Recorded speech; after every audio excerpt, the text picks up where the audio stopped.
Na semana passada, a Câmara aprovou a escala 6x1 e o Brasil inteiro começou a discutir o número errado. Não é 6x1, não é 5x2, não é 40 horas. O número que vai decidir quem atravessa essa mudança e quem fecha as portas é outro. E quase ninguém falou desse número. Então fica comigo aqui até o final, porque esse é o número que muda o jogo para quem tem um negócio. Primeiro, vamos para os fatos, sem torcida para nenhum lado. A Câmara aprovou em 2 turnos a PEC 221/19. A jornada cai para 40 horas semanais, 5 dias de trabalhos e 2 dias de descanso. Um deles preferencialmente no domingo, sem corte de salário no papel, com período de transição. Agora vai para o Senado. E eu já vou tirar uma coisa da frente, porque senão eu viro mais um alarmista de plantão. Nas minhas empresas, ninguém trabalha 6x1. Pelas características do meu negócio, nunca precisou. Mas eu não vou fingir que a minha empresa é a realidade do Brasil inteiro. A escala 6x1 é o que move setores gigantes desse país. O restaurante, o bar, o shopping, o supermercado, o hotel, o hospital, a construção civil, a segurança, a limpeza, o transporte público. É a economia que abre no sábado e abre no domingo,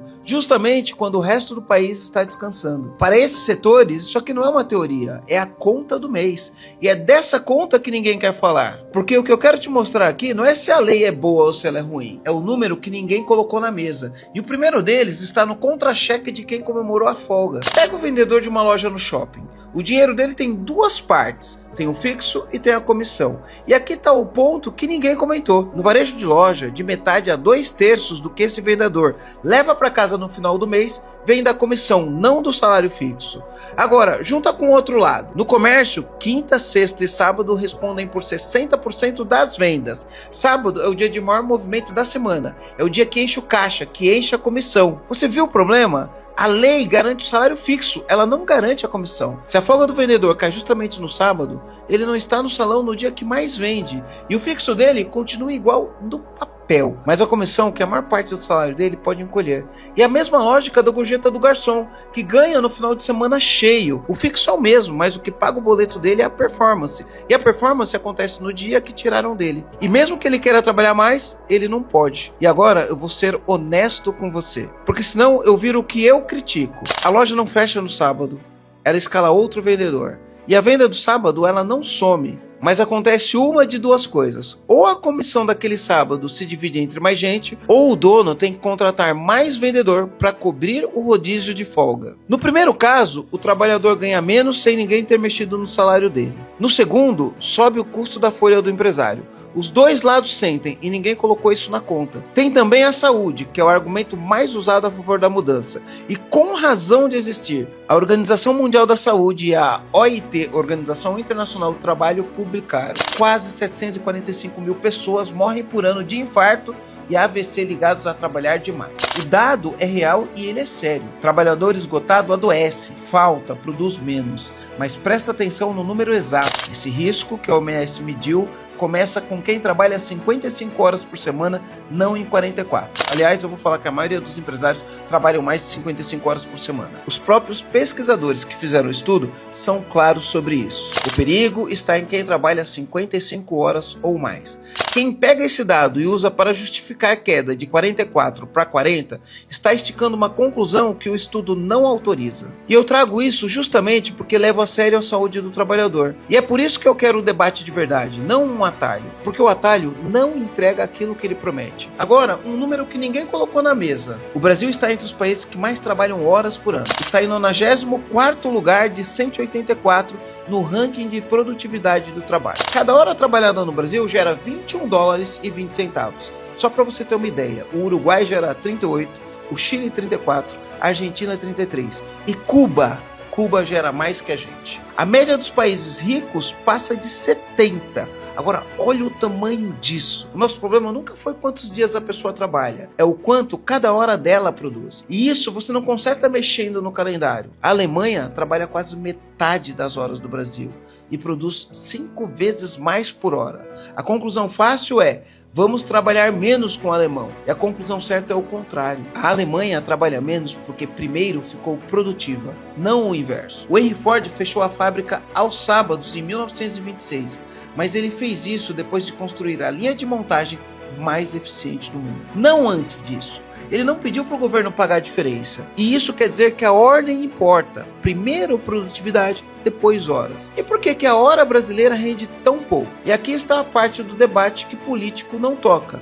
Porque dá trabalho. Inovação. O Brasil está em 52º lugar no Índice Global de Inovação. Ele caiu de 49 para 52 em 2 anos e perdeu a liderança da América Latina para o Chile. E o pior é onde a gente vai mal, nos insumos, que são infraestrutura, capital humano, base tecnológica. A nossa fundação está rachada. E isso faz descer para o chão do dia a dia. O trabalhador brasileiro perde em média quase 5 horas por semana só de deslocamento. 9 milhões de pessoas levam mais de 1 hora para chegar no trabalho. Quase 2 milhões de pessoas levam mais de 2 horas. E a culpa não é do trabalhador nem do empregador. É um país que privilegiou o asfalto e nunca planejou o transporte público à altura das cidades que cresceram. Some a isso saneamento, educação e segurança.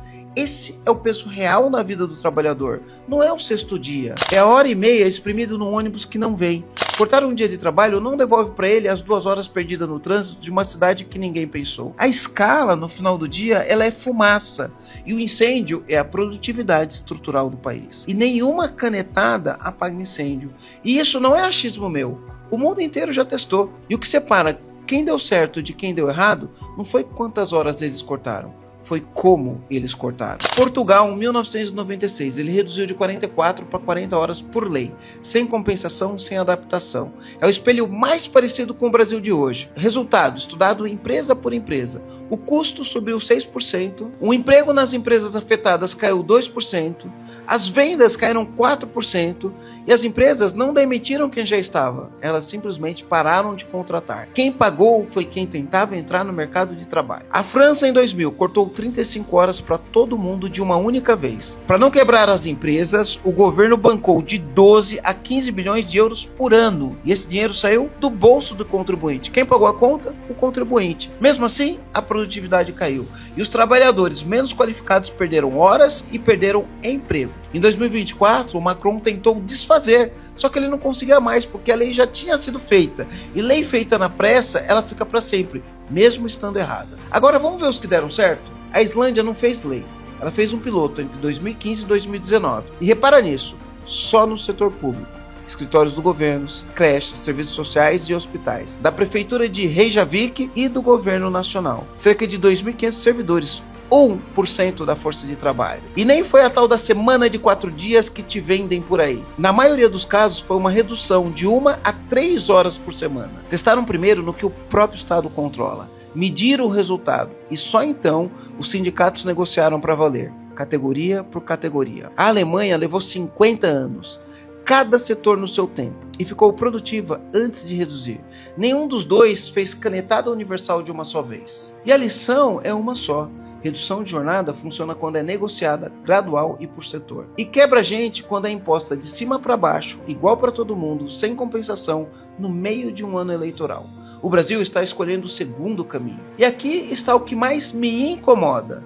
A gente nem precisava de uma emenda na Constituição para fazer isso. Aliás, fica aqui uma pergunta. E você sabe o que significa PEC, proposta de emenda à Constituição? A gente nem precisava de uma emenda na Constituição para fazer isso. Desde a reforma de 2017, o artigo 611-A da CLT já permite que o empresário e o sindicato negociem jornada menor, setor a setor, com força acima da lei. E o Supremo confirmou isso em 2022. Dava para testar, dava para medir dado com o brasileiro, ajustar e então decidir. O caminho honesto existia, mas eles escolheram a canetada porque é mais rápido e em ano eleitoral rende mais voto. Só que rápido e certo raramente são as mesmas coisas. Então deixa eu ser claro sobre o meu ponto. Reduzir a jornada é uma ideia legítima. O trabalhador merece descanso. O debate é válido, mas a medida eleitoreira trata o sintoma e ignora a doença. Uma canetada igual para todo mundo, sem mexer em infraestrutura, transporte, inovação e gestão, não cria produtividade. Ela só pega o mesmo resultado pobre e espalha num custo por hora mais alto. Não se legisla produtividade por decreto, constrói-se. E construir dá mais trabalho do que assinar uma lei. No fim de tudo, sobra uma pergunta. E não é a que está dominando o debate. A pergunta que todo mundo está fazendo é: essa lei vai me prejudicar? A pergunta certa deveria ser outra. Eu sei quanto custa uma hora da minha operação? Porque a lei vai ser igual para todo mundo. E conhecer o próprio número? Não. O empresário que sabe o custo de cada hora, que gerencia por entrega e não por presença, que constrói um time que não depende dele para rodar, esse atravessa as 40 horas e atravessaria 36. Atravessaria qualquer regra que o cenário inventar. Ele não está torcendo pelo placar da votação.